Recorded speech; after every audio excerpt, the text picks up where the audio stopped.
नमस्कार, मैं हूँ के.एस. चौहान, मलुक का आईएएस में आप सबका स्वागत करता हूँ। तो प्यारे बच्चों, आज हमारे पास एक डेमो क्लास है जो इकोनॉमिक्स का एक इम्पोर्टेंट टॉपिक हमें डिस्कस करना है, जिसका नाम है पब्लिक फाइनेंस।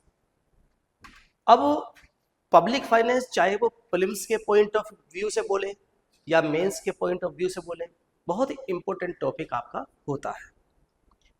और अभी क्योंकि पब्लिक फाइनेंस को अगर आप जानते हैं तो अभी हाल ही में जैसे बजट आया है, तो ओबियसली बजट का संबंध कहीं ना कहीं पब्लिक फाइनेंस ही है। तो इसलिए बिना किसी देरी से हम आपको एक टॉपिक डिस्कस कर रहे हैं जिसका नाम है पब्लिक फाइनेंस।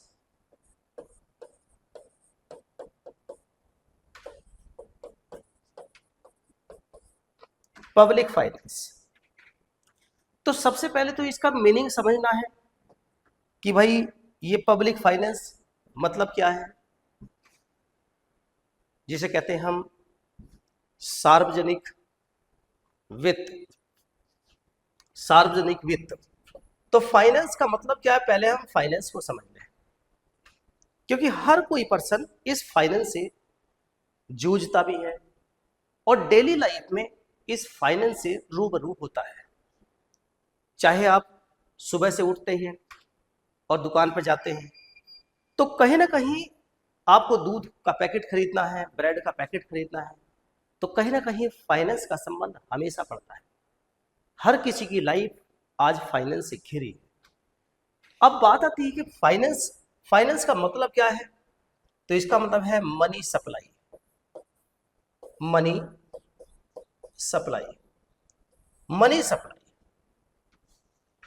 अब मनी सप्लाई मतलब फाइनेंस, अगर हम आम भाषा में बात करें कि फाइनेंस का मतलब क्या है, कि मनी की सप्लाई। कोई मनी को खर्च करता है, कोई खर्च करता है तो कहीं ना कोई उसे रिसीव करता है।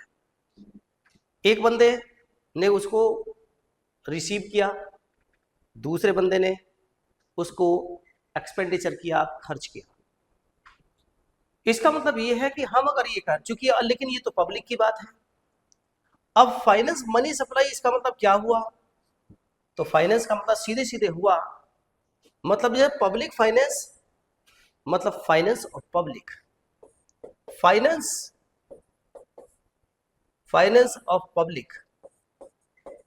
पब्लिक मतलब देश का, हम देश की बात कर रहे हैं, देश का पैसा, देश का वित्त, देश की मनी सप्लाई कैसे कैसे होती है, कहां कहां होती है। इसका मतलब क्या है, इसका मतलब सीधे सीधे हम ये कह सकते हैं कि management of finance, management of finance. अब फाइनेंस का मैनेजमेंट क्या है, बात आई इसमें कि भाई इस फाइनेंस का मैनेजमेंट क्या है। इस मैनेजमेंट को भी हम क्या कह रहे हैं, आंसर है फाइनेंस कह रहे हैं। तो सिंपल सी बात आपको समझ में आई कि कोई देश है, मैनेजमेंट मतलब हम और क्या कर रहे हैं, फाइनेंस मतलब मैनेजमेंट करना। किसका, मैनेजमेंट करना, management of government revenue. Government का रिवेन्यू मतलब देश का जो पैसा है, देश की जो आय है, राजस्व है, उसका मैनेजमेंट किस तरह से होता है, इसी को हम पब्लिक फाइनेंस के नाम से जानते हैं। अब अगर हम इसमें रिवेन्यू है, अब चूंकि इसमें रिवेन्यू है, चूंकि इसमें रिवेन्यू के साथ साथ अब इसमें एक्सपेंडिचर भी है, क्योंकि मनी का फ्लो कैसे कैसे होता है, यहां पर ये सारी चीज बात की। आई थिंक यहां तक आपको समझ में आया कि भाई फाइनेंस का मीनिंग क्या है। तो फाइनेंस का मतलब है मार्केट के अंदर, मार्केट मतलब जनता के अंदर, जनता के पास, देश के अंदर कितना पैसा खर्च होता है, कितना पैसा आता है, उसी को हम पब्लिक फाइनेंस कह रहे हैं। अब इस देश के अंदर, चाहे ये देश हो, चाहे दुनिया का कोई भी देश हो, चाहे ये देश हो, भारत हो या कोई भी देश हो, जो पब्लिक फाइनेंस है, पब्लिक फाइनेंस इसको मैनेजमेंट करने का या इसको मनी सप्लाई करने का, मैनेजमेंट ऑफ मनी सप्लाई करने का भाई दो बॉडी का काम है। चाहे पूरी दुनिया को ले लीजिए, इंडिया को लीजिए, किसी को भी लीजिए, लेकिन दो ऐसे टूल्स हैं इसके, दो ऐसी बॉडी है इसकी जो पूरी दुनिया के अंदर दो ही बॉडी करती है। नंबर 1 गवर्नमेंट, उस देश की गवर्नमेंट होगी, बात समझ आई। और दूसरा है सेंट्रल बैंक। और अब अगर सेंट्रल बैंक अमेरिका ले लो तो अमेरिका की सरकार और वहां का फेडरल बैंक, इंडिया ले लीजिए, भारत की सरकार, गवर्नमेंट ऑफ इंडिया और आरबीआई। हमारे देश के अंदर जैसे गवर्नमेंट ऑफ इंडिया और हमारे देश के अंदर सेंट्रल बैंक आरबीआई, ये दोनों ही इस पब्लिक फाइनेंस को मैनेज करने का काम करते हैं। इसी को हम कह रहे हैं कि दो टूल्स हैं हमारे। इस तरह से हम कह सकते हैं कि दो टूल्स हैं, जो दो टूल्स हमारे इस पब्लिक फाइनेंस को मैनेज करने का काम करते हैं। तो वो टूल्स कौन से हैं, यही अगर हम बात करें कि ये टूल्स कौन से हैं, तो इसमें हम कहेंगे कि गवर्नमेंट की तरफ से इस टूल्स में काम करने का कौन काम करता है। तो यहां पर गवर्नमेंट बेसिकली एक पॉलिसी बनाती है जिसको कहते हैं फिस्कल पॉलिसी टूल्स। एक है इसका टूल्स है जिसे कहते हैं फिस्कल पॉलिसी टूल्स या टूल, और दूसरा हम कहेंगे सेंट्रल बैंक का, आरबीआई का, तो आंसर है monetary policy tools, monetary policy tool. तो हमने दो टूल्स देख लिए, मतलब देश के अंदर जो पब्लिक फाइनेंस को मैनेज करने के दो टूल्स सामने आते हैं। दुनिया में कहीं भी चले जाइए, दो ही टूल्स आपको देखने को मिलेंगे। एक और हम चूंकि हम इंडिया में रहते हैं, भारत में रहते हैं, तो हम भारत के बारे में ही बात करेंगे। लेकिन ये पर्सपेक्टिव जो है, ये आपका जो ये आपको दिखाया है, ये पर्सपेक्टिव, ये विचारधारा पूरी दुनिया की है। हम भारत की ओर चलते हैं तो भारत में गवर्नमेंट ऑफ इंडिया का टूल्स है फिस्कल पॉलिसी टूल। फिस्कल मतलब अगर सरकार को जो फाइनेंस है, फाइनेंस को मैनेज करना, लेकिन चूंकि फाइनेंस को मैनेज के साथ साथ यहाँ कॉन्ट्रैक्शन करना, यहाँ इसका एक्सपेंशन करना, यहाँ इसके टैक्सेशन करना, ये इसका मतलब फिस्कल पॉलिसी टूल्स के बहुत सारे टूल्स हैं, सब टूल्स भी हैं। जैसे आपका टैक्सेशन आ गया, जैसे आपका बजटिंग आ गया। लेकिन अगर हम मॉनेटरी पॉलिसी की बात करें तो मॉनेटरी पॉलिसी में एक ही टूल या इसके और आगे सब टूल की हो तो एक ही इसका ऑब्जेक्टिव होगा। मॉनेटरी पॉलिसी का एक ही ऑब्जेक्टिव होगा जिसका नाम है कंट्रोल ऑफ इन्फ्लेशन। मतलब अगर कहें कि आरबीआई जो मॉनेटरी पॉलिसी निकालती है, इसका एक ही ऑब्जेक्टिव है जिसका नाम है कंट्रोल ऑफ इन्फ्लेशन। जबकि अगर हम फिस्कल पॉलिसी की बात करें तो इसके कोई स्पेसिफिक टूल नहीं, कोई स्पेसिफिक ऑब्जेक्टिव नहीं। हम यहां अगर कहें तो मॉनेटरी पॉलिसी का एक स्पेसिफिक ऑब्जेक्टिव है, यहां पर एक स्पेसिफिक ऑब्जेक्टिव है जिसका नाम है स्पेसिफिक ऑब्जेक्टिव है। वो क्या है? जिसका नाम है कंट्रोल ऑफ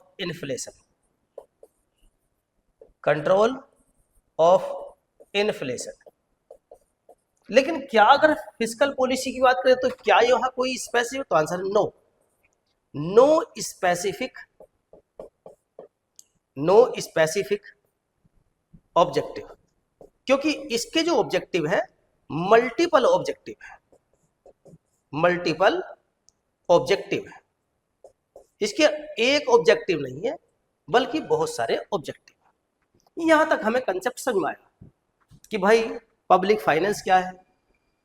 पब्लिक फाइनेंस का मतलब है फाइनेंस को मैनेजमेंट करना, मनी सप्लाई को मैनेजमेंट करना। इस देश के अंदर दो प्रकार की संस्थाएं होती हैं, दो प्रकार की बॉडी होती हैं, एक गवर्नमेंट है, एक सेंट्रल बैंक है। दोनों इसको मनी सप्लाई को रेगुलेट करने का काम करते हैं।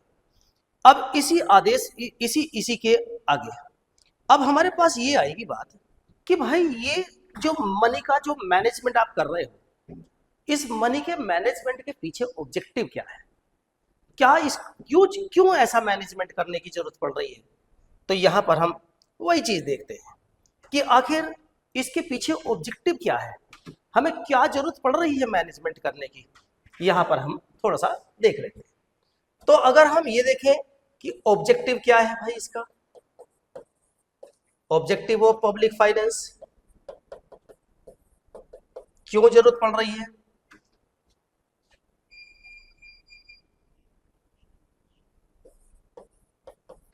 पब्लिक फाइनेंस ऑब्जेक्टिव क्या होगा, तो यहां स्पेशल रूप से मोटे मोटे तौर से 3 ऑब्जेक्टिव हम बड़े स्तर से देख सकते हैं। 3 ऑब्जेक्टिव इसके बड़े स्तर से देख सकते हैं। सबसे पहला क्या होगा, तो आंसर अलोकेशन ऑफ मनी।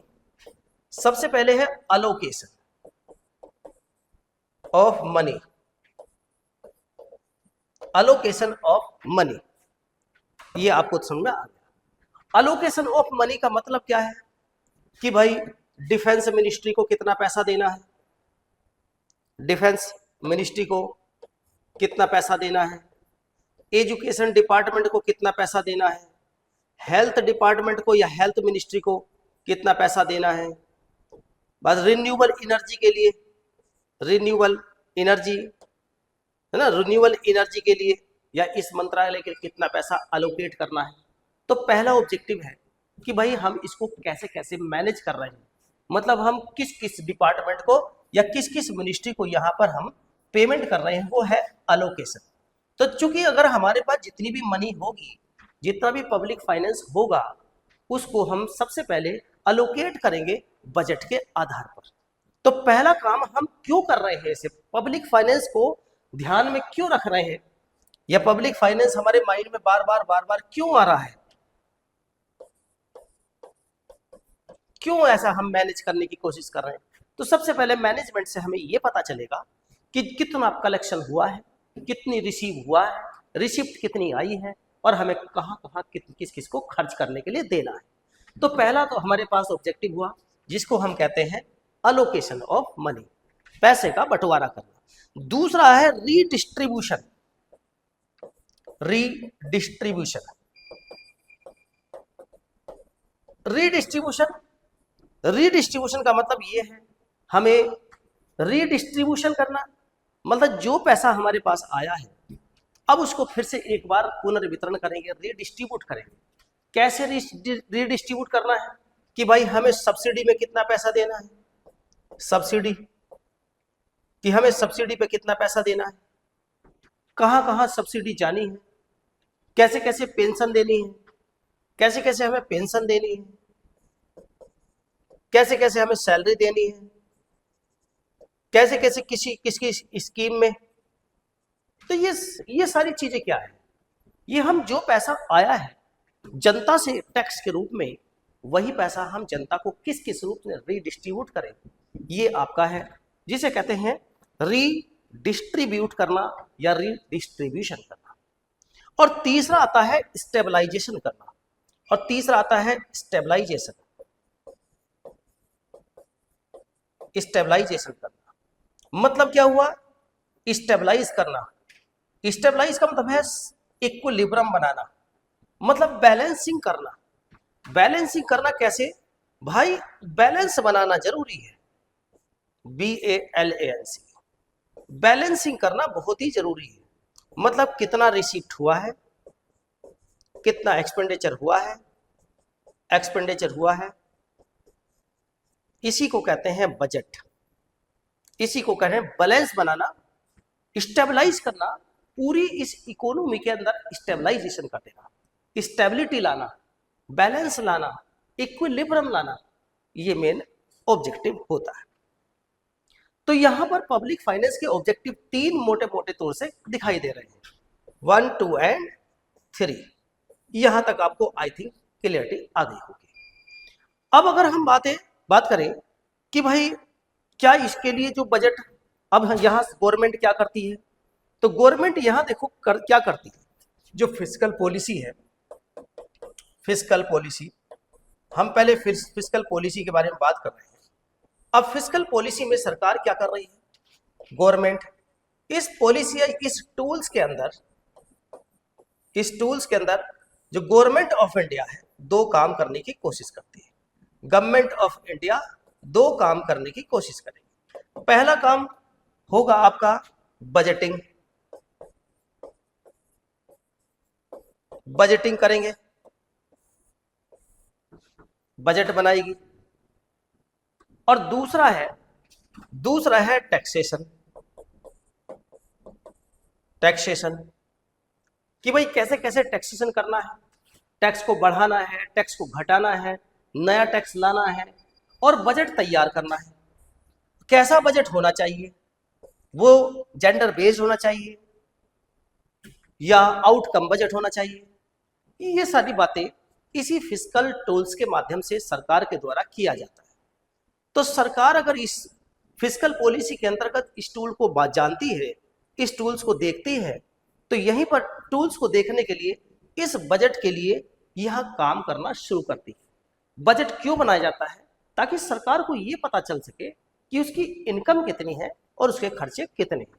क्योंकि हम बजट जो शब्द है, बजट, ये बजट शब्द जो है जिसे कहते हैं इंडियन बजट, तो बजट जो शब्द है, बजट, इस बजट के लिए इस बजट क्या बताता है, ये बजट ये बताता है रिसीविंग कितनी है, रिसिप्ट कितनी है और ये एक्सपेंडिचर कितना है, एक्सपेंडिचर कितना है, सरकार को इनकम कितनी हो रही है, सरकार का कितना खर्चा हो रहा है।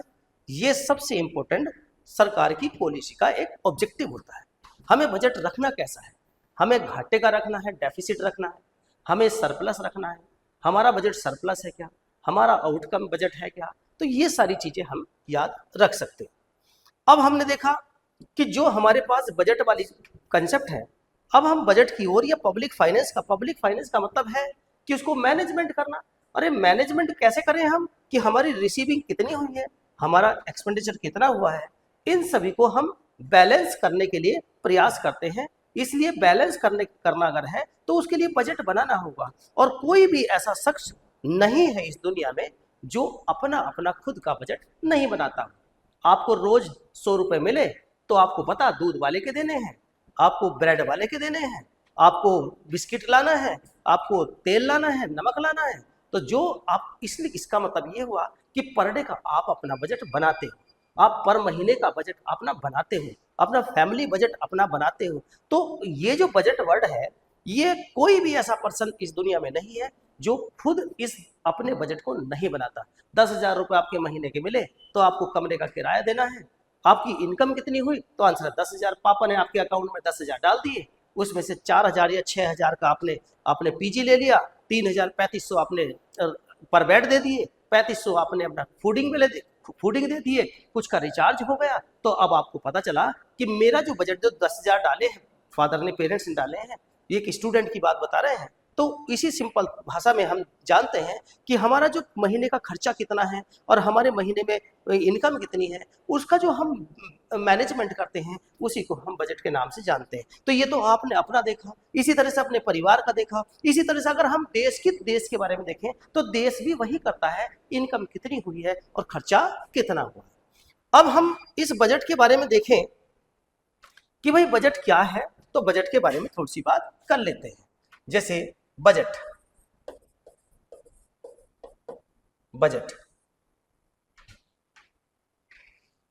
बेसिकली हमारे, अगर इंडियन कॉन्स्टिट्यूशन की बात करें, Indian constitution,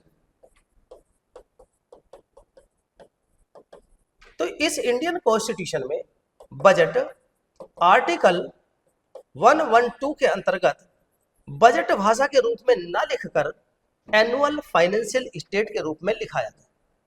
annual financial statement मतलब AFS, इसे अगर हम शॉर्ट में लिख दें AFS मतलब एनुअल फाइनेंशियल स्टेटमेंट। मतलब ये हम ही कहें कि अगर हम यही बात करें कि भाई ये फिर बजट क्या है। तो भाई बच्चों, बजट का मतलब है कि जो न्यूज़पेपर है ना, ये न्यूज़पेपर जो है, ये न्यूज़पेपर वाले इसे बजट के नाम से जान रहे हैं। तो ये तो एक तरह से न्यूज़पेपर की भाषा है, ये न्यूज़पेपर की लैंग्वेज है जो ब्रिटिश के द्वारा चली थी। ब्रिटिश में, जो ब्रिटिश पार्लियामेंट के अंदर बाऊ जेटे नाम से एक फाइनेंस मिनिस्टर थे, उन्होंने जब पहली बार एक चमड़े के थैले में जब उस बैग को लेकर आए, मतलब एक चमड़े का बैग लेकर आए, और इस बैग में जब उन्होंने क्या कर दिया, जब इस बैग के अंदर एक स्टेटमेंट लेकर आए रॉबर्ट वॉलपोल, तो उन्होंने देखा कि भाई ये जो लोग थे जो पार्लियामेंट में बैठे थे, ये स्टेटमेंट जब एक लेदर बैग में लेकर आए, लेदर बैग में लेकर आए, तो इस लेदर बैग को देखकर लोग हंसने लगे और वो कहने लगे, इस लेदर बैग को लोग हंसकर बाऊजेटे कहने लगे। तो जो बाऊजेटे है, बाऊजेटे का मीन्स मतलब लेदर बैग। तो इसी बाऊजेटे से न्यूज़पेपर में इसका नाम बजट आ गया। तो हम बेसिकली, लेकिन हमारा जो कॉन्स्टिट्यूशन है, वो हमारा कॉन्स्टिट्यूशन बजट की बात है, क्योंकि आम बोलचाल की भाषा, क्योंकि लोग समझ जाते हैं, इसलिए आम लोगों की, जनता की भाषा या आम लोगों को समझाने के लिए न्यूज़पेपर में बजट शब्द लिखा आता है। जबकि हमारे कॉन्स्टिट्यूशन में या हमारे पार्लियामेंट में जब फाइनेंस मिनिस्टर इसको हर साल जो 1 फरवरी के अंदर जो बाय फाइनेंस मिनिस्टर के द्वारा इसको पढ़ा जाता है, तो उसे बजट के रूप में नहीं बल्कि एनुअल फाइनेंशियल स्टेटमेंट के रूप में प्रेजेंट किया जाता है। ये आपको आई थिंक समझ में आ गया होगा। तो ये जो आपका आर्टिकल 112 है, ये इस एनुअल फाइनेंशियल स्टेटमेंट दो बातों को बताता है। जो ये आपके दो बातों को बता रहा है, जो आर्टिकल 112, जिसको हम अगर लिखें एनुअल फाइनेंशियल स्टेटमेंट, तो ये दो बातों को बताता है। वो कौन कौन सी बातें हैं? तो एक तो है रिसिप्ट, मतलब रिसिप्ट। अब रिसिप्ट कौन सी? तो आंसर है एस्टिमेटेड।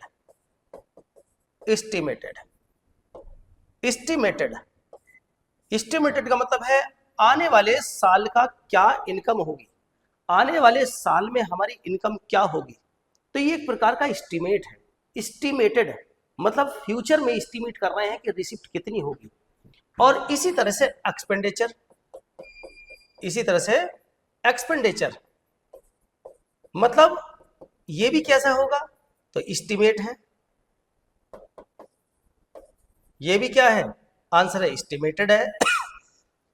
कि फ्यूचर में, भविष्य में, मतलब नेक्स्ट ईयर में मतलब नेक्स्ट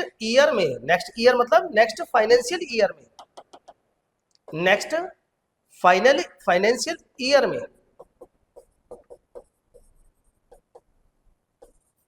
फाइनेंशियल ईयर मतलब फाइनेंशियल ईयर को हम कह सकते हैं फिस्कल ईयर।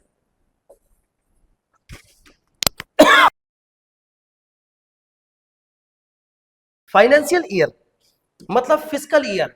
हम कह सकते हैं फाइनेंशियल ईयर को फिस्कल ईयर के नाम से भी जानते हैं। जैसे हमारी इंडिया में कब से कब तक? तो हमारी इंडिया में जैसे 1 अप्रैल से लेकर 1 अप्रैल से लेकर 31 मार्च 31 मार्च, इसमें इसको हम फिस्कल ईयर या फाइनेंशियल ईयर हम जो कहते हैं। इस समय हमें ये देखना है कि नेक्स्ट फाइनेंशियल ईयर के लिए हमारी रिसिप्ट कितनी होगी और नेक्स्ट ईयर में हमारे खर्चे क्या क्या होंगे। तो ये क्या है? Receipt estimated, expenditure estimated. तो इसलिए हम इस सबको क्या कह सकते हैं? इन दोनों को क्या कह सकते हैं? RE मतलब रिसिप्ट एस्टिमेटेड रिसिप्ट, या इसको ER कह दीजिए, एस्टिमेटेड रिसिप्ट। और इसको दोनों को हम क्या कहेंगे? एक्सपेंडिचर एस्टिमेटेड, मतलब या एस्टिमेटेड एक्सपेंडिचर।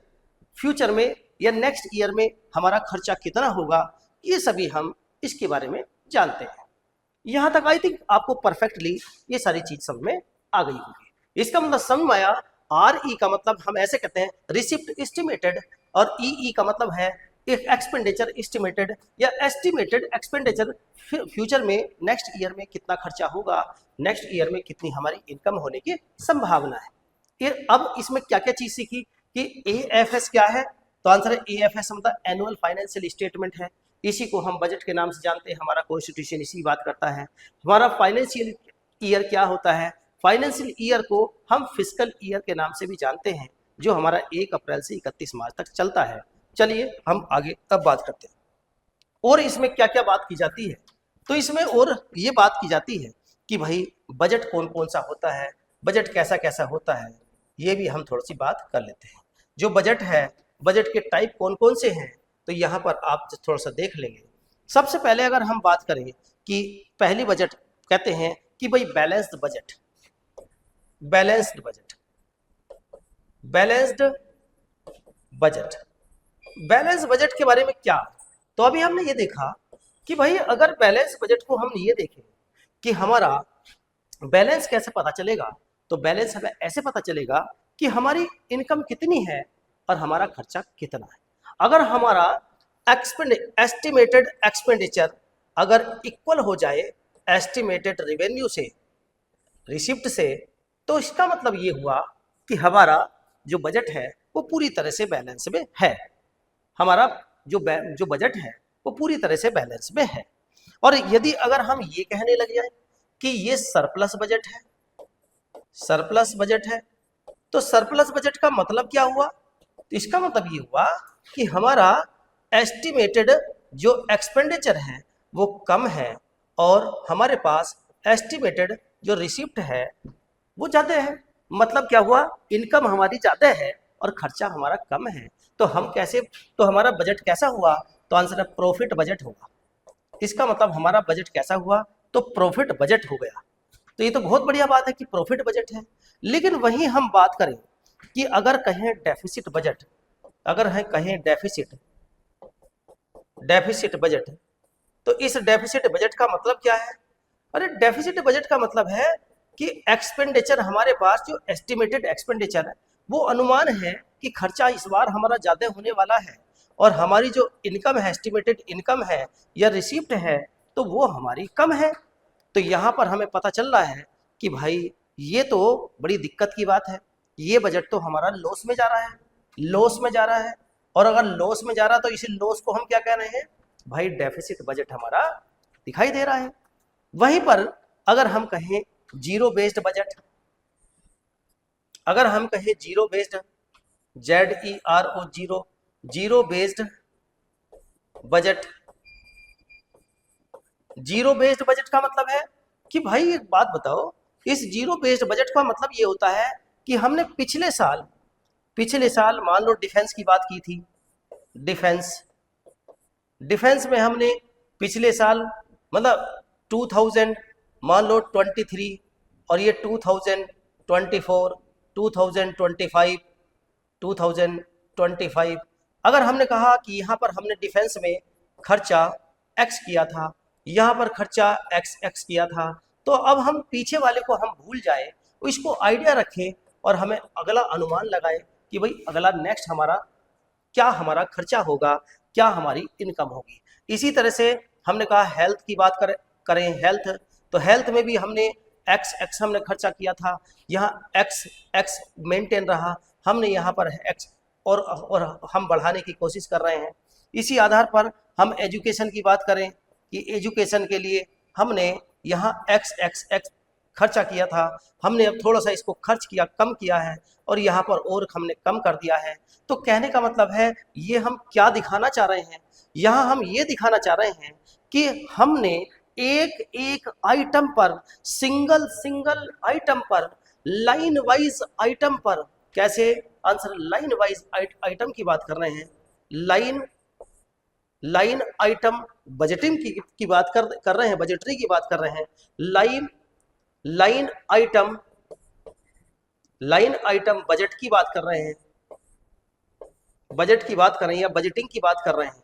इसका मतलब हम लाइन से जो भी हम अपने अपने आइटम्स ले रहे हैं उसमें पहले कितना खर्च किया, अब कितना खर्च कर रहे हैं, तो ये हम लाइन से जो उनके खर्च कर रहे हैं उनको हम पीछे के बेस को जीरो करते हुए आगे हम अगले नए बजट की बात कर रहे हैं। इसीलिए इसको जीरो बेस्ड बजट कहते हैं कि पीछे की सारी चीज़ों को जीरो जीरो करिए, एक एक आइटम को जीरो जीरो करिए कि डिफेंस में भी कहाँ किस में इतना खर्च हुआ है, ऐसा नहीं, बल्कि डिफेंस में जितना खर्चा हुआ है उसको एक साथ करिए, बाकी अलग अलग उस सब कैटेगरी को जीरो कर दीजिए। इसलिए इसको zero budget, zero based budget कह रहे हैं। इसको हम एक और LIB के नाम से भी जानते हैं।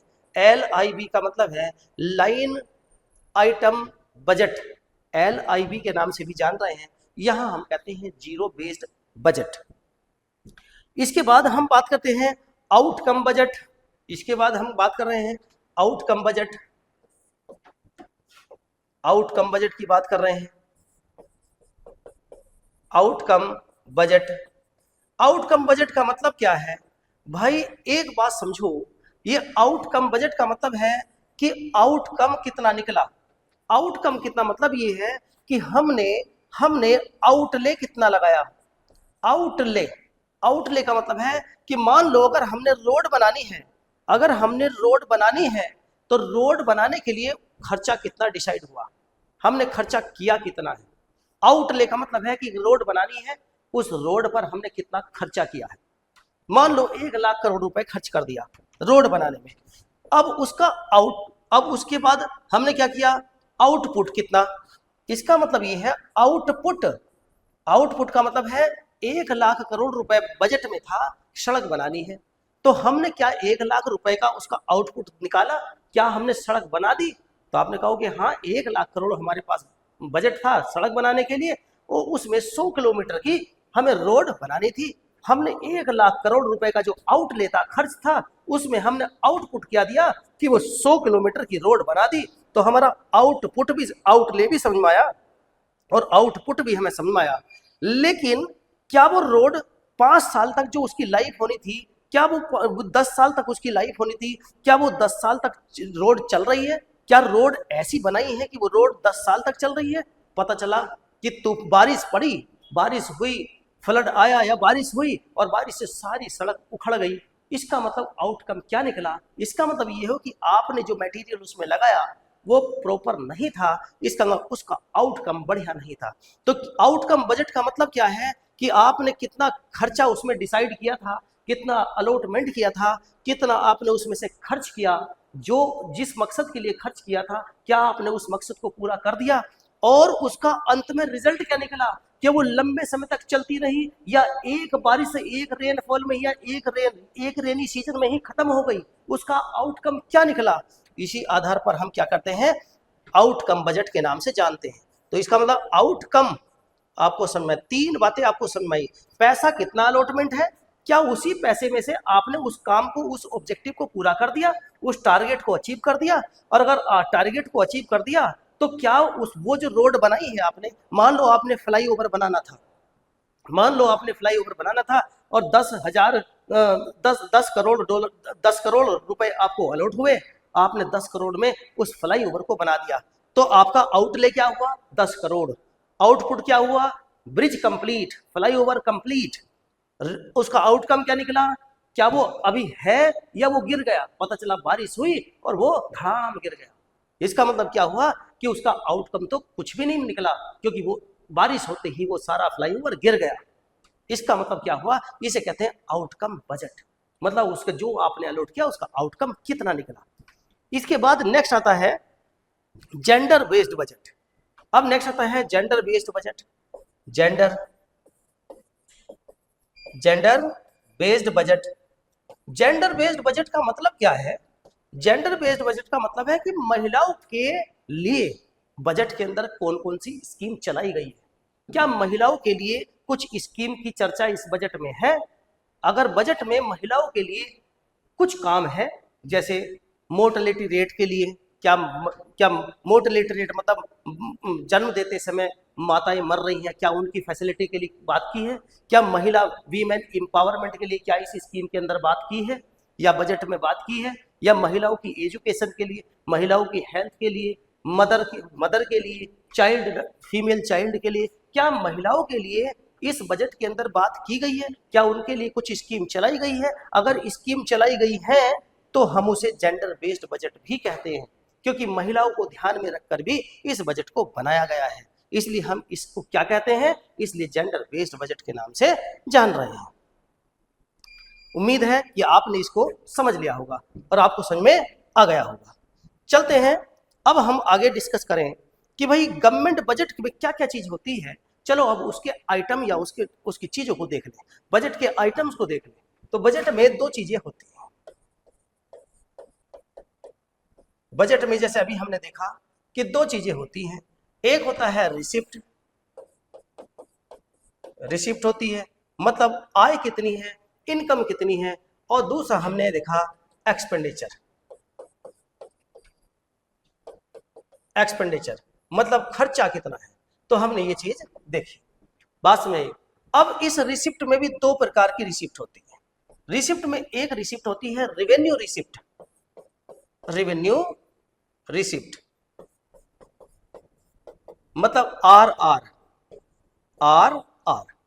और एक होता है कैपिटल रिसिप्ट, कैपिटल रिसिप्ट मतलब क्या हुआ? सी आर, मतलब हमें दो प्रकार की इनकम होती है। हमारी जो आय होती है, हमारी जो इनकम होती है, रिसिप्ट होती है, वो दो प्रकार की होती है, एक रेवेन्यू और एक कैपिटल। क्या होती है अभी डिस्कस करेंगे। उसके बाद इसी तरह से हमारा खर्चा, हमारे खर्चे भी दो प्रकार के होंगे। जैसे हमारे रिसिप्ट है तो वैसे ही हमारे एक्सपेंडिचर भी हैं। तो इसी तरह से यहां पर क्या होगा? तो रेवेन्यू एक्सपेंडिचर, रेवेन्यू एक्सपेंडिचर मतलब आर ई, रेवेन्यू एक्सपेंडिचर। और इसी तरह से कैपिटल एक्सपेंडिचर, कैपिटल एक्सपेंडिचर मतलब सीई, यहां पर हमने ये देख लिया। अब जो हमारे पास अब यहां देखेंगे कि जो हमारे पास रेवेन्यू रिसिप्ट है ये क्या है। तो चलो इसको थोड़ा सा देख लेते हैं कि ये रेवेन्यू रिसिप्ट है क्या आखिर। तो चलो रेवेन्यू रिसिप्ट में क्या क्या चीज आती है, हम आगे बढ़ते हैं। बात आती है रेवेन्यू रिसिप्ट, रेवेन्यू रिसिप्ट यह है क्या रेवेन्यू रिसिप्ट? तो रेवेन्यू रिसिप्ट में दो बातें आ रही हैं, रेवेन्यू रिसिप्ट में दो बातें आ रही हैं। एक है टैक्सेशन रेवेन्यू, टैक्सेशन मतलब जो टैक्सेशन रेवेन्यू या रेवेन्यू टैक्स मतलब जो टैक्स लगा रहे हैं उससे जो इनकम आ रही है, इसे हम कहते हैं टी आर। लेकिन कुछ ऐसा भी है जिसमें हम नॉन टैक्स रेवेन्यू कहेंगे, नॉन टैक्स रेवेन्यू कहें। नॉन टैक्स रेवेन्यू मतलब जहां से टैक्स से पैसा नहीं आता। मतलब टैक्सेशन का मतलब है कि जैसे आपको डायरेक्ट टैक्स से पैसा आता है, डीटी डायरेक्ट टैक्स, दूसरा आता है indirect tax, IDT indirect tax. मतलब डायरेक्ट टैक्स, इनडायरेक्ट टैक्स मतलब डायरेक्ट टैक्स मतलब इनकम टैक्स,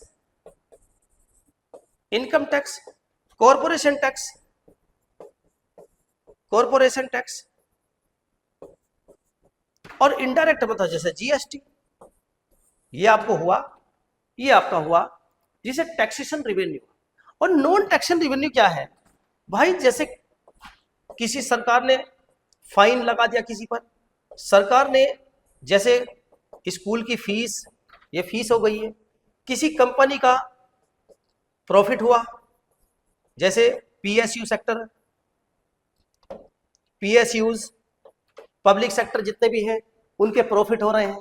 तो इन सभी को हम रेवेन्यू रिसिप्ट के नाम से जान रहे हैं। मतलब रेवेन्यू रिसिप्ट को आप भाषा में अगर हम आपको समझा दें तो आप क्या कहोगे कि रेवेन्यू रिसिप्ट वो रिसिप्ट है जो डेली के खर्चे होते हैं। बात समझ में?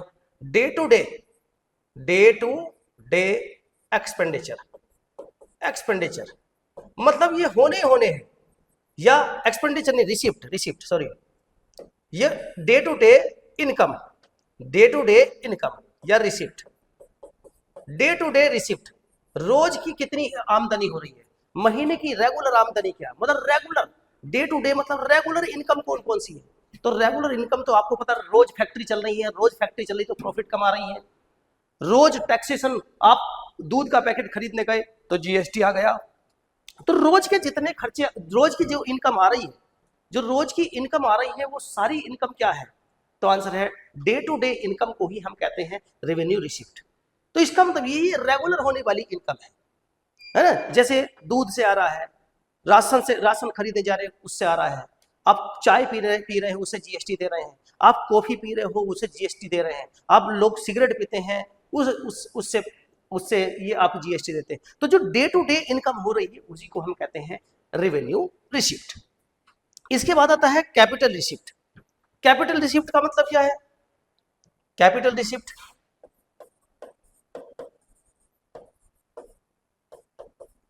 कैपिटल रिसिप्ट ये क्या है। कैपिटल रिसिप्ट का मतलब है जिसमें दो बातें जुड़ी हो, एक तो असेट क्रिएट हो, असेट क्रिएट हो, और जिसमें लाइबिलिटी हो, लाइबिलिटी हो।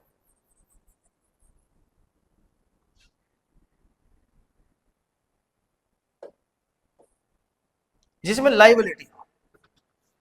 अब लाइबिलिटी का मतलब है, मान लो आपने किसी बिल्डिंग को बनाया, किसी बिल्डिंग को परचेस किया, मान लेते हैं आपने कोई कोई असेट खरीदा, कोई सेल कर दिया, SELL sell the building, building, किसी बिल्डिंग को बेच दिया। तो भाई बेचने से क्या आएगा, आप बोलोगे इनकम आएगी, इनकम आएगी। तो ये कैसी इनकम हुई, तो आपने कहा कि ये तो मैंने प्रॉपर्टी को बेचा है, मतलब आपके प्रॉपर्टी तो क्या हुई, प्रॉपर्टी तो हुई कम, प्रॉपर्टी तो हो गई कम और इनकम आ गई। तो इसका मतलब असेट कम हुआ, असेट तो हो गया कम और इनकम आपकी बढ़ गई, क्योंकि आपने बिल्डिंग बेच दी, आपने कार बेच दी, आपने घर बेच दिया। दूसरा नंबर 2, आपने ले लिया, मान लो आपने कहीं से लिया लोन, क्या लिया, लोन, मतलब बोरोइंग, आपने ले लिया किसी से लोन। अब लोन अगर आपने लिया तो क्या हुआ, क्या ये लोन वापस नहीं करोगे, तो हाँ करोगे। अगर वापस करोगे तो उस क्या दोगे, ब्याज भी दोगे, बिल्कुल दोगे। तो जो लोन आपने लिया है, तो सिंपल सी बात है, आपकी इससे इनकम तो बढ़ गई, लेकिन आपकी लायबिलिटी, इनकम तो आपकी आ गई लेकिन लायबिलिटी आपको बढ़ गई, उसे आप इसको वापस करोगे।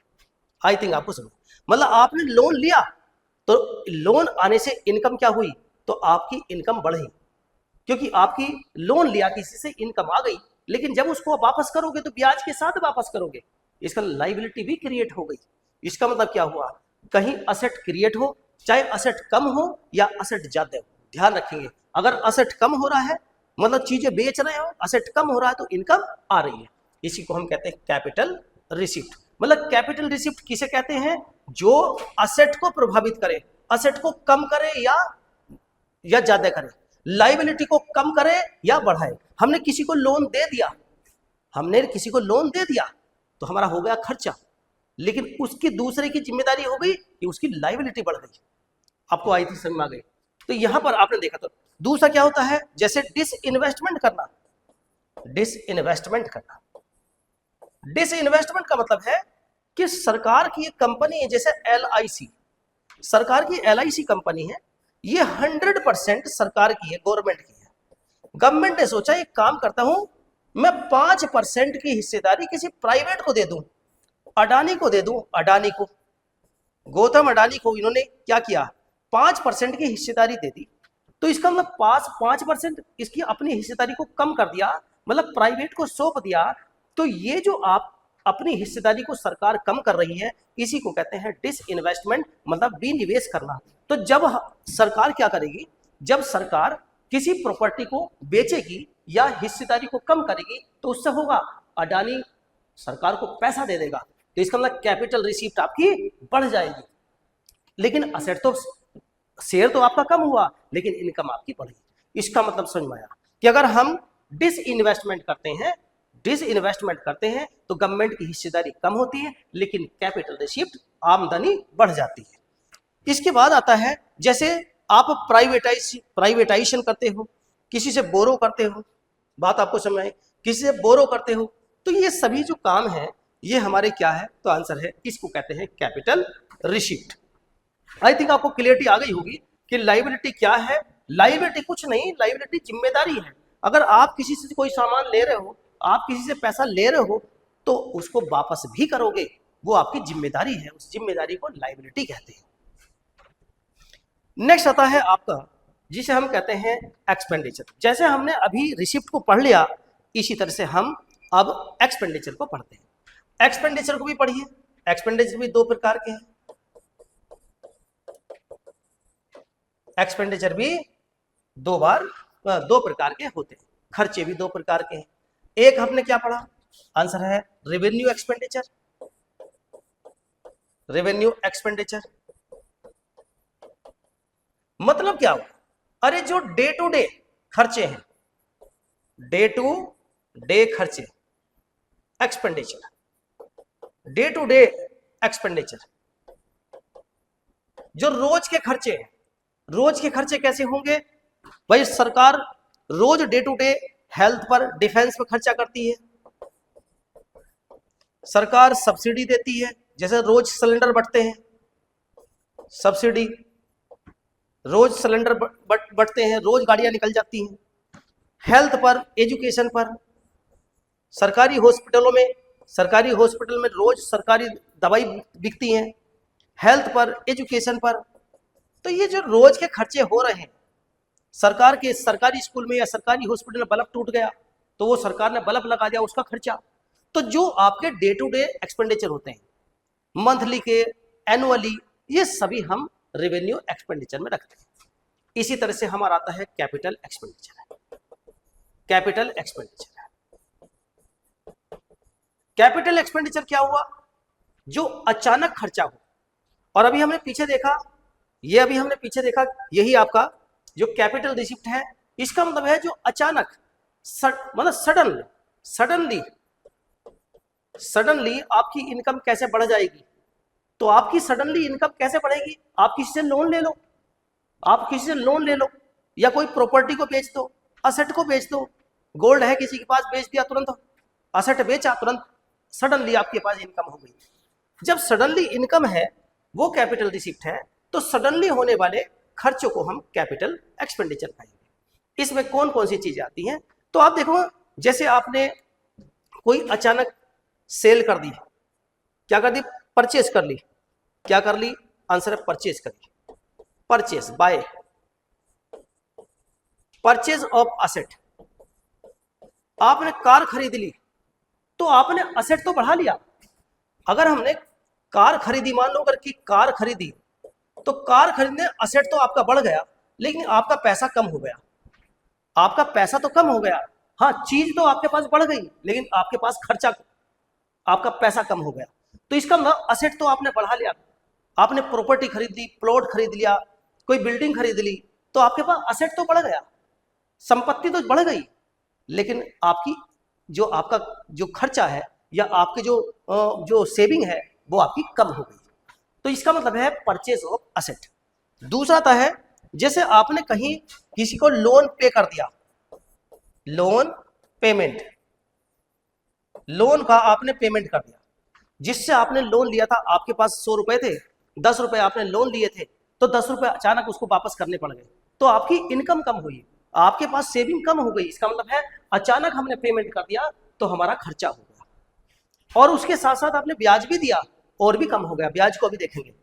इसका मतलब इन्वेस्टमेंट, सरकार ने सड़क पर इन्वेस्टमेंट कर दिया, सरकार ने कहीं बिल्डिंग पर इन्वेस्टमेंट कर दिया, सरकार ने कहीं इंफ्रास्ट्रक्चर पर इन्वेस्टमेंट कर दिया, नई वंदे भारत ट्रेन चला दी, नई ईवी बस चला दी, इलेक्ट्रिक व्हीकल बस चला दी। तो ये अचानक जो इन्वेस्टमेंट किया सरकार ने, ये सरकार का अचानक खर्चा हो गया, इसी को हम कैपिटल एक्सपेंडिचर कहते हैं। अब हमने देखा, अब एक दो बात और देखिए और समझने की चीज है कि भाई हम क्या क्या समझ गए। हम ये समझ गए कि कैपिटल हमारे पास रिसिप्ट क्या है और हमारे पास रेवेन्यू रिसिप्ट क्या है। कैपिटल रिसिप्ट मतलब अचानक हो जाए, अचानक आ जाए, कैपिटल एक्सपेंडिचर अचानक चला जाए, या सरकार की असेट कम हो जाए या सरकार की असेट बढ़ जाए, उसको हम कहते हैं। अब दो बातें समझिए, एक लेते हैं लोन, लोन मतलब बोरोइंग्स, बोरोइंग्स ले लेते हैं, हमने लिया लोन। जब कहीं से लोन लेंगे तो क्या उसका इंटरेस्ट लगेगा? बिल्कुल लगेगा, इंटरेस्ट उस पर चार्ज होता ही है। तो हमने मान लो लोन लिया, तो लोन अगर हमने किसी को दिया, हमने लोन अगर किसी को दिया या हमने किसी से लोन लिया, तो उसको क्या कहेंगे? तो आंसर है, उसको हम कहते हैं कैपिटल रिसिप्ट या कैपिटल एक्सपेंडिचर। अगर मान लिया अगर हमने लोन किसी से ले लिया, अगर लोन हमारे पास आ गया तो हमारी होगी इनकम, जिसे कहते हैं कैपिटल इनकम। और अगर हमने लोन किसी को दे दिया तो वो हुआ हमारा कैपिटल एक्सपेंडिचर। अब यहां ये देखेंगे कि यहां क्योंकि लोन लेना या लोन देना, यहां से किसी के पास लाइबिलिटी बढ़ती है, किसी के पास लाइबिलिटी कम होती है। लेकिन अगर हम कहें कि भाई 1 साल के लिए हमने 1 ईयर के लिए हमने कहा, 1 ईयर के लिए हमने 1000 रुपए, 1 ईयर के लिए हमने 1000 रुपए किसी को दिए, 1 ईयर, और हमने उससे कहा कितने, आंसर है 1000 रुपीज हमने उसको दे दी, और हमने उससे कहा कि 1 साल के बाद हमें ये पैसा आप वापस करोगे, ठीक है। लेकिन हमने कहा कि भाई 10% इस पर ब्याज लगेगा पर मंथ इस पर ब्याज लगेगा, हमने कहा पर मंथ इस पर ब्याज लगेगा। तो आप क्या समझे? आप ये कहोगे कि आपकी ये मंथली इनकम हो गई, मंथली एक रिसिप्ट हो गई। कौन सी रिसिप्ट? ये जो आपका ब्याज आएगा वो डे टू डे का मतलब है, डे टू डे का मतलब है रोज का या महीने का या वीक का। ये क्या हुआ? ये आपकी मंथली रिसिप्ट हो गई, ये मंथली इनकम हो गई। अब मंथली इनकम अगर होगी तो आप याद करिए कि भाई डे टू डे या मंथ टू मंथ जो इनकम होती है उसको हम क्या कहते हैं? तो आप कहोगे उसको रेवेन्यू रिसिप्ट कहते हैं। तो बिल्कुल सही, इसका मतलब समझ में आया कि जो लोन होता है उसे कैपिटल रिसिप्ट या कैपिटल एक्सपेंडिचर कहते हैं। अगर ले रहे हो, लोन कहीं से आया है तो कैपिटल रिसिप्ट है, लोन किसी को दिया है तो कैपिटल एक्सपेंडिचर है। फिर से एक बार सुन ले, अगर किसी से लोन लिया है तो कैपिटल रिसिप्ट, और लोन किसी को दिया है तो कैपिटल एक्सपेंडिचर। लेकिन इंटरेस्ट का कंसेप्ट क्या हुआ? तो इंटरेस्ट का कंसेप्ट हुआ, अगर ये ब्याज आया है तो ये रेवेन्यू रिसिप्ट है, और अगर ये ब्याज गया है तो ये रेवेन्यू एक्सपेंडिचर है। मतलब समझ में ये आया कि लोन कैपिटल कहलाता है और इंटरेस्ट रेवेन्यू कहलाता है। आई थिंक आपको समझ में आ गई होगी। तो इसका नेचर कैसा है? तो आंसर है लोन का नेचर कैसा हुआ? तो इसका नेचर हुआ कैपिटल, इसका कैपिटल नेचर है, इसका कैपिटल नेचर है। अगर आया तो कैपिटल रिसिप्ट और गया तो कैपिटल एक्सपेंडिचर। तो इंटरेस्ट का नेचर कैसा हुआ? तो आंसर है, आप कहोगे इसका नेचर हुआ रेवेन्यू, क्योंकि ये हर महीने आ रहा है, ये रेगुलर इनकम है, ये इसकी रेवेन्यू है, या ये क्या बना? रिसिप्ट है। इसका नेचर कैसा है? आंसर रिसिप्ट है। इसका मतलब अगर इंटरेस्ट आया तो रेवेन्यू रिसिप्ट, और इंटरेस्ट गया तो रेवेन्यू एक्सपेंडिचर। आई थिंक ये कंसेप्ट आपका आ गया होगा। इसी तरह से यहां पर एक कंसेप्ट और आता है, एक कंसेप्ट और आता है, वो देखो कौन सा कंसेप्ट आता है। इसी के साथ हम यहां पर थोड़ा सा इसको छोटा कर लें।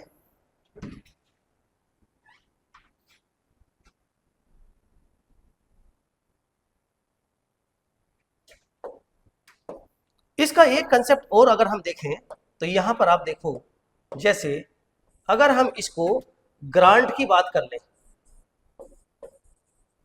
ग्रांट्स। अब ग्रांट्स की बात करें तो ये देखो, ग्रांट्स का मतलब ये है कि मान लो सेंट्रल गवर्नमेंट ने स्टेट गवर्नमेंट को कुछ ग्रांट दिया, स्टेट गवर्नमेंट को कुछ ग्रांट दिया कि भाई तुम्हारे यहां मान लो सेंट्रल गवर्नमेंट ने केरल को दे दिया कि आपके यहाँ बाढ़ आई है, चलो आप हम आपको 1,000 रुपए का ग्रांट दे रहे हैं। तो अगर सेंट्रल गवर्नमेंट ने स्टेट गवर्नमेंट को अगर 1,000 का ग्रांट दिया, 1 साल का दिया, 1 साल में 1,000 रुपए ग्रांट देती है सरकार, सेंट्रल गवर्नमेंट स्टेट गवर्नमेंट, तो क्या स्टेट गवर्नमेंट क्या इसे वापस करेगी? तो आपको कहोगे ग्रांट का मतलब तो डोनेशन है, वो वापस नहीं करेगी। तो अगर ये वापस नहीं कर रही तो इसका मतलब क्या हुआ? इसका मतलब ये हुआ कि ये एक प्रकार के रेगुलर इनकम बन गई, इस पर लायबिलिटी नहीं है। लायबिलिटी कहाँ है? लायबिलिटी लोन के ऊपर तो है, लेकिन ग्रांट के ऊपर कोई भी लायबिलिटी नहीं है। सरकार ने वन वे ही है, ये केवल वन वे है। इसका मतलब सेंट्रल गवर्नमेंट स्टेट गवर्नमेंट केवल दे ही रही है, वापस नहीं ले रही। इसका मतलब क्या हुआ? तो इसका नेचर क्या हुआ? तो इसका नेचर भी क्या हुआ? तो समझ में आ गया इसका नेचर भी रिवेन्यू है, मतलब रिसिप्ट है। इसका नेचर रिसिप्ट है, रिवेन्यू का है। बात आपको समझ में आ गई? कैसा है आंसर? है रिसिप्ट का, मतलब कैसा है आंसर? रिवेन्यू का है। इसका नेचर भी रिवेन्यू का है। इसका मतलब ये हुआ, इसको भी हम अगर, तो इसका नेचर क्या? रिवेन्यू हुआ। इसका मतलब ये हुआ कि अगर कहीं ग्रांट आ रहा है तो रिवेन्यू रिसिप्ट, और किसी को दे रहा है तो रिवेन्यू एक्सपेंडिचर। अगर किसी को मिल रहा है तो रिवेन्यू रिसिप्ट है, और किसी को जा रहा है तो रिवेन्यू एक्सपेंडिचर है। तो ये आपको आई थिंक समझ में आ गई कि इसका नेचर, ये भी रिवेन्यू का नेचर है, और आपके इंटरेस्ट का नेचर भी रिवेन्यू का ही है। यहां तक आपको बड़े अच्छे से समझ में आ गई होगी। इसलिए भी ग्रांट को भी हम क्या कहते हैं? रिवेन्यू रिसिप्ट या रिवेन्यू एक्सपेंडिचर। मिला है रिवेन्यू रिसिप्ट, गया है रिवेन्यू एक्सपेंडिचर। तो 3 कंसेप्ट आपने समझ लिए, एक है लोन का, एक इंटरेस्ट का, और एक ग्रांट्स का। चलो अब हम आगे बात करते हैं। नेक्स्ट हम बात करते हैं कि भाई रिवेन्यू रिसिप्ट में, और यहां पर हम जरा देख लें तो हमारे पास कुछ इंपॉर्टेंट चीजें हैं। चलो कौन कौन सी चीजें हैं आप उसको भी थोड़ा सा देख लें। देखो सबसे पहले हमने देखा रिवेन्यू रिसिप्ट के बारे में। रिवेन्यू रिसिप्ट यहां हम पूरा लिख देते हैं, रिवेन्यू रिसिप्ट। रिवेन्यू रिसिप्ट यहां हमने लिखा। इसके बाद हमने क्या लिखा answer? Revenue expenditure. Revenue expenditure, ठीक है, मतलब RE, RR और RE। RE, ठीक है, वेरी इंपॉर्टेंट। नंबर 2 दूसरा लिखा हमने कैपिटल रिसिप्ट, जिसे CR कहेंगे, और इसके साथ साथ हम लिखेंगे कैपिटल एक्सपेंडिचर, कैपिटल एक्सपेंडिचर, इसे कहेंगे CE, ठीक है। इसके बाद हमने कहा अगर हम कहें इसके अंदर 2 चीजें होती हैं, ये ध्यान आपको रखना है। कैपिटल रिसिप्ट में 2 नेचर होते हैं। कैपिटल रिसिप्ट के 2 नेचर हो रहे हैं। एक वो पैसा है, वो इनकम है जो DCR से आती है, मतलब डेप्ट क्रिएटिंग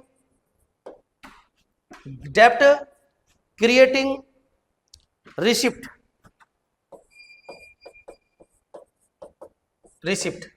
मतलब लोन लिया हमने, उससे हुई इनकम।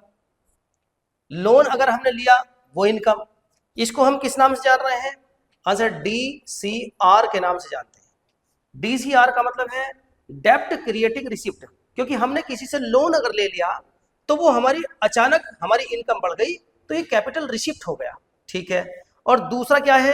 तो दूसरा है भाई, दूसरा कौन सा है? तो दूसरा आ जाता है आपका, इधर लिख देते हैं हम, ये क्या है? तो आंसर है NDCR, मतलब नॉन डेप्ट क्रिएटिंग रिसिप्ट। ये रिसिप्ट है। ये कैसी रिसिप्ट है? तो भाई ये रिसिप्ट है जैसे जिसमें डेप्ट नहीं है, बल्कि डिसइन्वेस्टमेंट है। जैसे हमने किसी प्रॉपर्टी को बेच दिया तो वो हमारे पास क्या हुआ? वो हमारे पास डेप्ट नहीं है, इनकम बढ़ी, लेकिन वो हमारा लोन नहीं है, बल्कि हमने प्रॉपर्टी को बेचकर पैसे को अचानक बढ़ा दिया। इसका मतलब ये हुआ कि दो चीज आई। एक क्या है, इसको हम किस नाम से जानते हैं, इसको हम जान रहे हैं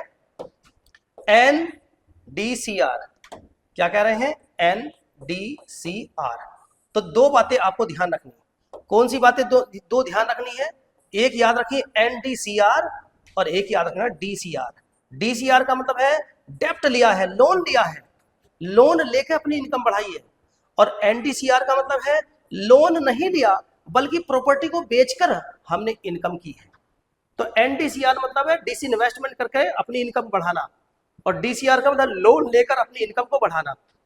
इसका मतलब CR कैपिटल रिसिप्ट दो प्रकार का हुआ, कैपिटल रिसिप्ट दो प्रकार का हुआ। वो कौन कौन सा हुआ, तो आंसर है CR दो प्रकार का हुआ। एक हुआ है DCR और एक हुआ NDCR। एक है DCR और एक है NDCR। चलो ठीक है, अगर हम बच्चों इन दोनों को मिला लें, क्या पढ़ा हमने ये पढ़ा कि एक है रेवेन्यू रिसिप्ट, ठीक है, एक है रेवेन्यू एक्सपेंडिचर, यस।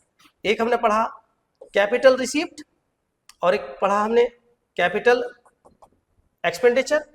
और यहां पर हमने दो चीजें पढ़ी CR में, एक है DCR और एक है NDCR, ठीक है। लेकिन अगर हम इन दोनों को जोड़ दें, तो ये क्या हुआ, टोटल रिवेन्यू कितना हुआ, और ये है हमारा टोटल एक्सपेंडिचर कितना हुआ। तो यहां पर टोटल रिवेन्यू कितना है, टोटल इनकम कितनी है, और ये टोटल हमारा खर्चा कितना है। ये दो चीजें हमारे पास आ गई है, ये दो चीजें हमें समझ में आ गई। अगर दो चीजें आ गई, तो यहां पर अब हमने देखा कि भाई अगर हम अब डेफिसिट की बात कर लें, किसकी, डेफिसिट की बात कर लें कि भाई घाटे कैसे कैसे होते हैं, कौन कौन से होते हैं।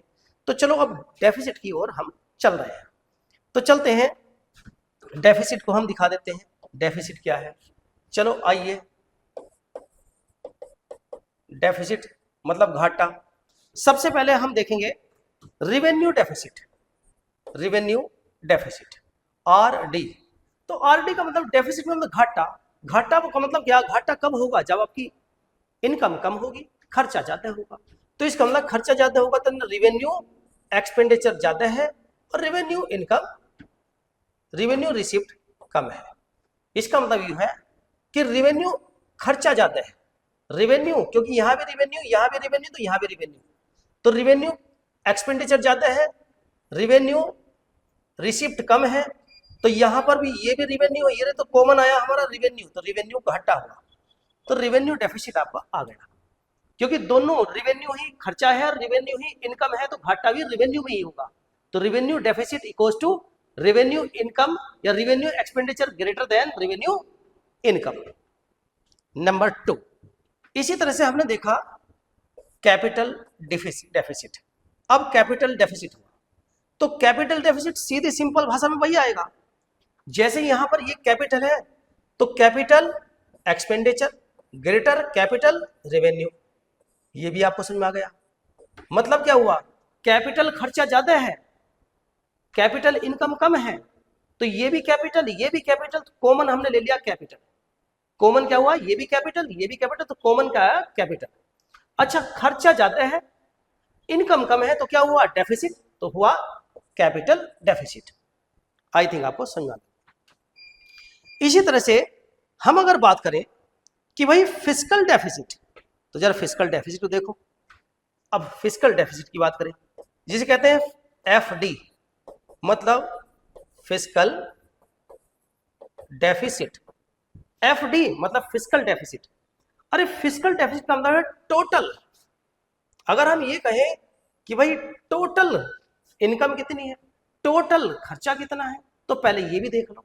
अगर इसको भी एक लाइन में देखेंगे, ये दोनों हमारे पास क्या है, तो आंसर देखो। अगर हम कहें कि भाई बजट B और D, बजट डेफिसिट क्या है, बजट डेफिसिट क्या है, तो आप सिंपल भाषा में आप बोलोगे कि बजट डेफिसिट का मतलब है टोटल इनकम और टोटल एक्सपेंडिचर। तो इसका मतलब है टोटल एक्सपेंडिचर ज्यादा है और टोटल रेवेन्यू कम है। इसलिए टोटल रेवेन्यू, बात आपको समझ कि टोटल एक्सपेंडिचर ज्यादा है और टोटल इनकम कम है, इसी को हम कहते हैं बजट डेफिसिट। क्या कहते हैं? Budget deficit. बजट डेफिसिट का मतलब है टोटल खर्चा और टोटल इनकम। टोटल खर्चा कौन सा है? तो आप देखो टोटल खर्चा कौन सा है, तो आप बोलोगे टोटल खर्चा सर ये वाला टोटल खर्चा है, ठीक है। हम कहते टोटल इनकम कितनी है, तो आप बोलोगे टोटल सर टोटल इनकम ये है। तो अगर टोटल इनकम को जोड़ दिया, तो हम यही अगर जोड़ दें तो ये दोनों क्या है, तो आंसर ये है टोटल एक्सपेंडिचर और ये है टोटल रेवेन्यू। इसी का मतलब समझा। बजट डेफिसिट का मतलब क्या है? टोटल एक्सपेंडिचर ज्यादा है टोटल इनकम से। आई थिंक आपको समझ। लेकिन एक सबसे बड़ा इंपॉर्टेंट कंसेप्ट है, ये है आपका फिस्कल डेफिसिट। ये है सबसे खतरनाक। अगर सबसे खतरनाक है तो ये कैसे हम पढ़ें? तो समझिए, सबसे पहले हम इसको कहते हैं कि ये बजट, ये फिस्कल डेफिसिट क्या होता है। तो टोटल खर्चा लीजिए, तो टोटल खर्चा हमारे पास हुआ टीई। टोटल खर्चा कौन सा? ये वाला, revenue expenditure plus capital expenditure, ठीक है, minus minus revenue receipt. Revenue receipt, अब रेवेन्यू रिसिप्ट मतलब ये वाली, ठीक है, प्लस एनडीसी। एन, बात समझ में आई? क्या समझ में आया? एनडीसीआर। एनडीसीआर मतलब क्या हुआ? अब आप कहोगे कि अभी समझ में नहीं आया। आ जाएगा, आ जाएगा। ये क्या है भाई? Fiscal deficit. तो फिस्कल डेफिसिट में हमने सबसे पहले क्या लिया? हमने सबसे पहले सिंपल ही बात है, बट टोटल खर्चे को ले लिया, टोटल एक्सपेंडिचर ले लिया। टोटल एक्सपेंडिचर कौन सा? रिवेन्यू एक्सपेंडिचर और कैपिटल एक्सपेंडिचर दोनों को जोड़ दिया, ठीक है। माइनस करा हमने केवल रिवेन्यू रिसिप्ट। कौन सा? केवल रिवेन्यू रिसिप्ट को हमने माइनस कर दिया। और प्लस, प्लस कौन सा जोड़ा? एनडीसीआर। एनडीसी का मतलब, एनडीसीआर का मतलब नॉन डेब्ट कैपिटल, नॉन डेब्ट क्रिएटिंग रिसिप्ट। मतलब लोन नहीं, हमें बोरोइंग को नहीं लेना, बल्कि किसको लेना है? तो सिंपल सी बात है, हमें लेना है केवल डिसइन्वेस्टमेंट। हमें डिसइन्वेस्टमेंट को लेना है। अब आप कहोगे कि सर एनडीसीआर, तो आपने क्या देखा कि हमने कहा कि कैपिटल रिसिप्ट में हमने डीसीआर को तो छोड़ दिया और केवल एनडीसीआर को ले लिया। लिया किसको है? एनडीसीआर को। मतलब जो कैपिटल रिसिप्ट के अंदर दो चीजें थी ना, एक तो लोन था और एक डिसइन्वेस्टमेंट था। तो लोन को तो हमने छोड़ दिया और केवल डिसइन्वेस्टमेंट को ले लिया। अब आपको समझ में आ गया होगा। मतलब क्या हुआ कि भाई रिवेन्यू, रिवेन्यू तो है कम, जो एक रिवेन्यू ये होने वाली थी, इस रिवेन्यू को तो छोड़ दिया। तो खर्चे तो सारे ले लिए, लेकिन सारी इनकम नहीं ली। कौन सी इनकम छोड़ दी? डीसीआर इनकम को छोड़ दिया। जब इनकम को छोड़ दिया तो इसका मतलब है कि ये घाटा सबसे ज्यादा हो गया। क्यों? क्योंकि एक्सपेंडिचर तो ज्यादा है लेकिन इनकम कम है, क्योंकि इनकम में हमने डीसीआर को छोड़ दिया है, मतलब इनकम हमारी और भी कम हो गई। अब आपको समझ में आ गई होगी, आई थिंक आपको समझ में आ गई होगी। इसीलिए हम इसको क्या कहते हैं? डीसीआर।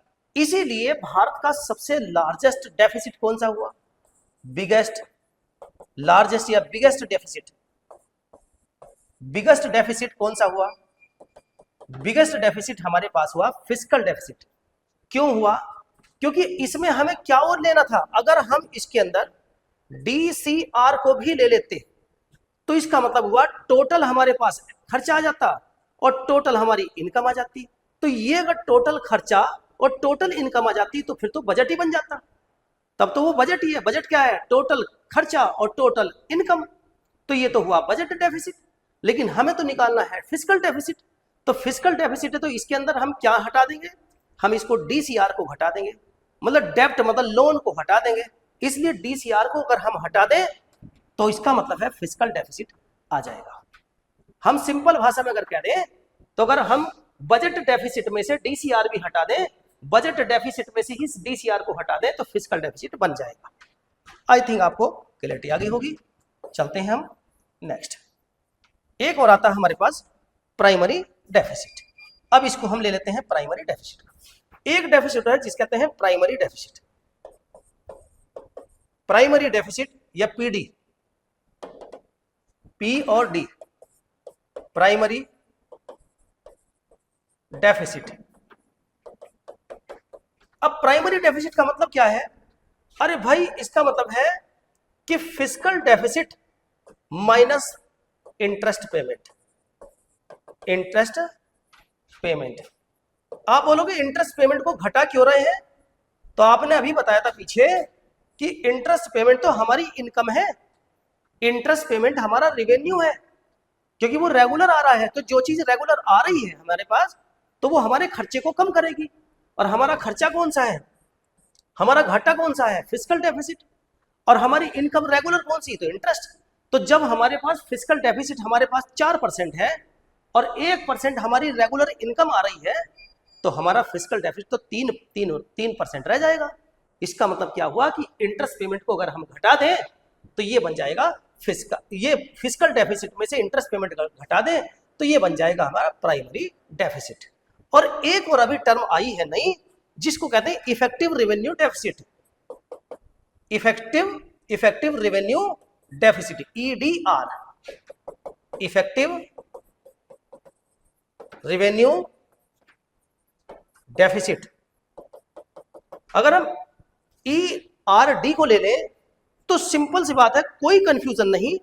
एक बात और आपको याद रखनी है कि भाई सिर्फ क्या और लेना है हमें, तो रेवेन्यू डेफिसिट ले लो। क्या ले लिया हमने? रेवेन्यू डेफिसिट ले लो, क्योंकि रेवेन्यू की बात आ रही है। तो इसका मतलब है कि रेवेन्यू डेफिसिट लीजिए और इसमें से ग्रांट्स हटा दीजिए। क्या हटा दो? ग्रांट्स इसमें से हटा दो तो ये भी हमारे पास क्या बन जाएगा? इफेक्टिव रेवेन्यू डेफिसिट बन जाएगा। इफेक्टिव रेवेन्यू डेफिसिट बन जाएगा। यहां तक आपको आई थिंक कंसेप्ट समझ में आ गया होगा। तो यहां पर बच्चों ये हमारा बजट क्या होते हैं, बजट कितने प्रकार के होते हैं, बजट घाटे कितने प्रकार के होते हैं, इसी कंसेप्ट को हमने बहुत अच्छे से समझ लिया है। उम्मीद करते हैं कि आपको बहुत अच्छे से ये कंसेप्ट समझ में आ गया होगा। इसी के साथ बच्चों थैंक यू, जय हिंद।